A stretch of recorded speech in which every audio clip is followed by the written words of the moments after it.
Remind God of his promise. Genesis 32, verse 12, "And thou saidst, I will surely do thee good." Have you ever been in a situation where you were afraid of what was coming next? That's where we find Jacob in Genesis chapter 32. He was about to face his brother Esau, a brother he had deceived years ago.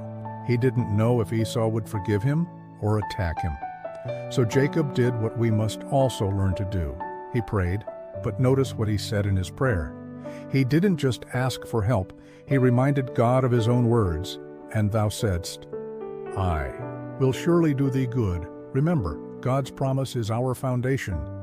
This is one of the most powerful ways to pray, by holding on to God's promises. Jacob didn't rely on his own goodness or plans. He clung to what God had already said. God doesn't forget his promises, but he invites us to bring them up to him, because doing so builds our faith. It reminds us of his goodness, his faithfulness, and his unchanging word. When you say to God, "Lord, you said," you're standing on solid ground. God said, "I will surely do thee good."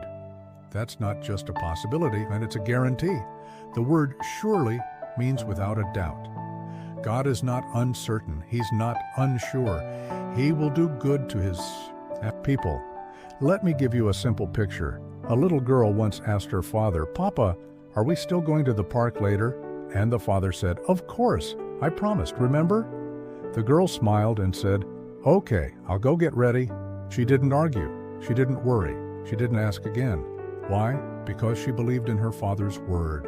Friends, that's how we should approach God. Not with fear, not with doubt, but with the faith of a child who simply says, "You promised, Lord, so I believe." How do we live this out? Know his promises.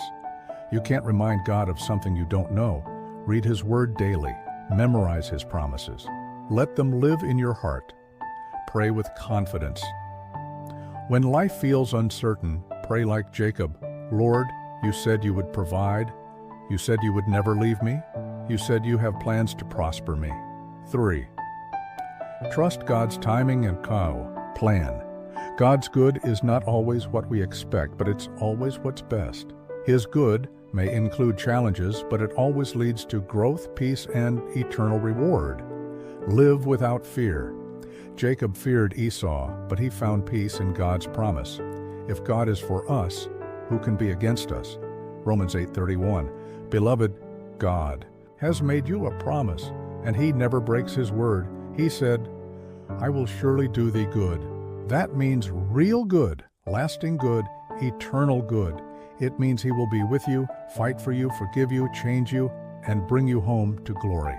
So when fear tries to speak, when doubt knocks at your door, when the enemy whispers lies, stand up in faith and say, "But God, you said."